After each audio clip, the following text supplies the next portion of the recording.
भावना, अब वक्त आ गया है हमारी शादी का। मैंने पंडित जी से बात की है। उन्होंने कहा है कि आज के मुहूर्त के अलावा अब शुभ मुहूर्त सीधे 6 महीने बाद है। इसीलिए हमें बिना किसी देरी के आज और अभी शादी करनी होगी। लेकिन अनुज, क्या तुम्हें पूरा भरोसा है कि ऐसा करना सही होगा?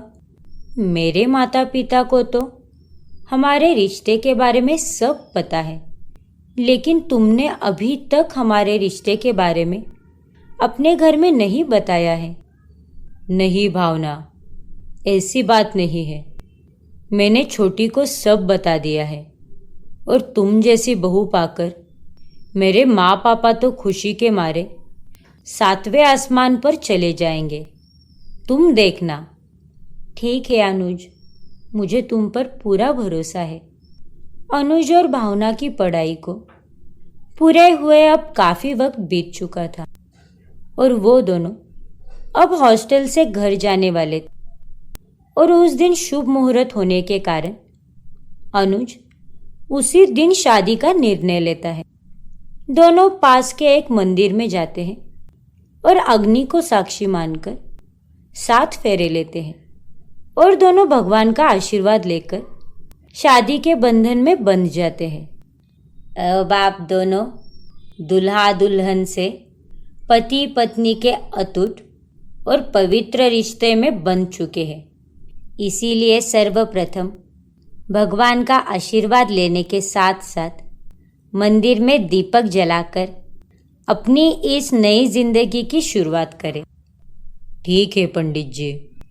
अनुज और भावना दोनों मंदिर में दिया जलाते हैं और फिर अनुज टैक्सी बुलाता है। टैक्सी में बैठकर दोनों अनुज के घर जाते हैं। लो, आ गया मेरा घर। हम दोनों को शादी के जोड़े में देखकर माँ पापा तो सरप्राइज ही होंगे, लेकिन साथ ही वो दोनों बहुत खुश भी होंगे। आई होप सो अनुज। अनुज के परिवार में उसकी माँ मंजरी, पिता राजनाथ, बहन डिम्पी होती है। भावना और अनुज को शादी करके आए देख मंजरी, राजनाथ और डिम्पी तीनों हक्का बक्का रह जाते हैं। कल मुही नाश पीटी, सत्यानाश हो तेरा। तूने ला लाकर इतनी काली बहू लाई है। तुझे जरा भी शर्म नहीं आई? अक्ल वक्ल कुछ है कि नहीं तुझे? तूने घर में बहू नहीं मनहूसियत लाई है अनुज। ये तूने ठीक नहीं किया। अनुज भाई, मैंने नहीं सोचा था कि आपकी गर्लफ्रेंड इतनी काली होगी। मुझे आपसे पहले ही फोटो मांग लेनी चाहिए थी। भाभी की शक्ल तो गोबर से भी बदसूरत है। अरे गोबर क्या, इस कल्लो के चेहरे से अच्छा तो कचरे को देखो।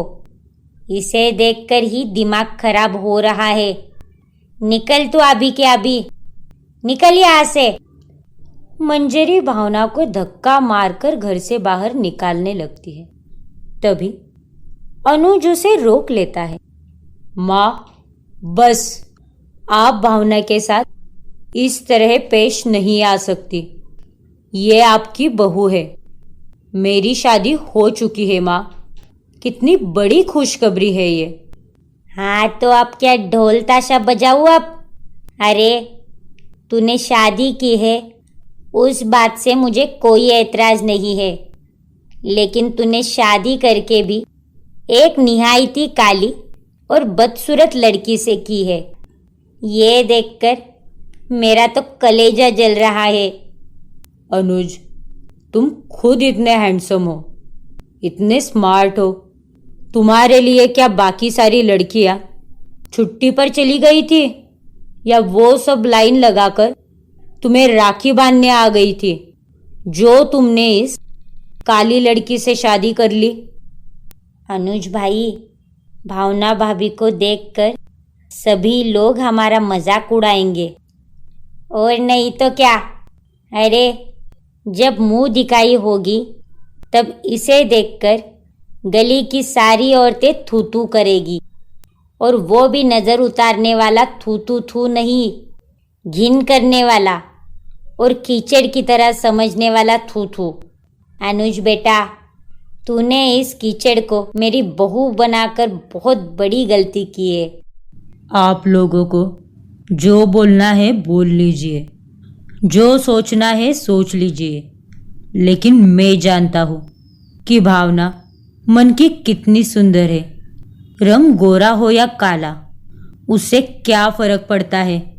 असली खूबसूरती तो अंदर से होनी चाहिए। सच कहूँ तो भावना का तो सिर्फ रंग काला है, लेकिन बदसूरत तो आप लोग हो, जो आपका मन काला है। चलो भावना। फिर अनुज भावना को अपने साथ कमरे में ले जाता है। सबकी बातें सुनकर भावना रोने लगती है और वो अनुज से कहती है, देखा अनुज, मैंने तुमसे कहा था ना कि तुम्हें अपने परिवार वालों को सब कुछ सच सच बता देना चाहिए था। देखा ना, वही हुआ जिसका डर था। काम डाउन भावना, तुम अब मेरी बीवी हो और मैं तुम्हारी पूरी हिफाजत करूँगा, इसीलिए तुम्हें डरने या घबराने की कोई ज़रूरत नहीं है। अगले दिन भावना अपनी पहली रसोई की रस्म करती है और गलती से उससे रोटियां जल जाती है। तभी हाय हाय हाय, ये क्या अनर्थ कर दिया इस कलमुही करमजली ने। अरे तूने तो रोटियां जला दी, अपशगुन कर दिया। हमारी हंसती खेलती जिंदगी में अपना मनहूस काला साया लेकर आई है ये, और कुछ नहीं। वैसे भी हम भूल कैसे सकते हैं, एक काली लड़की काली रोटियां ही सेक सकती है। पनौती कही की। माफ़ कीजिए, वो जल्दबाजी में। माँ, भावना ने जानबूझकर थोड़ी ये सब किया है। गलती से रोटियां जल गई, इतनी सी बात का राई का पहाड़ क्यों बना रही है आप। लो, आ गया जोरू का गुलाम। अनुज, तुम हर बार अपनी बीवी की वकालत करने मत आया करो। अभी से ही इतना पल्लू मत पकड़ो। घर में सभी भावना से बहुत नफरत करने लगते हैं।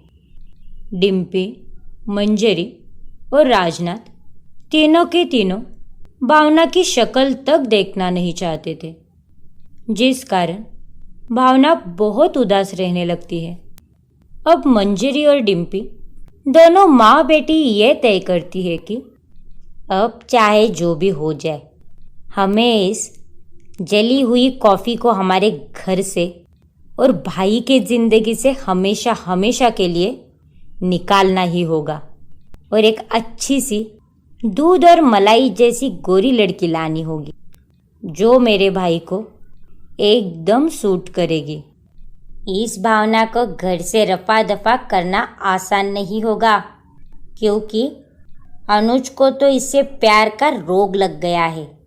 लेकिन फिर भी हम हर हाल में इसे घर से बाहर निकाल कर ही रहेंगे, क्योंकि ये काली बहू मेरे बेटे के जरा भी लायक नहीं है।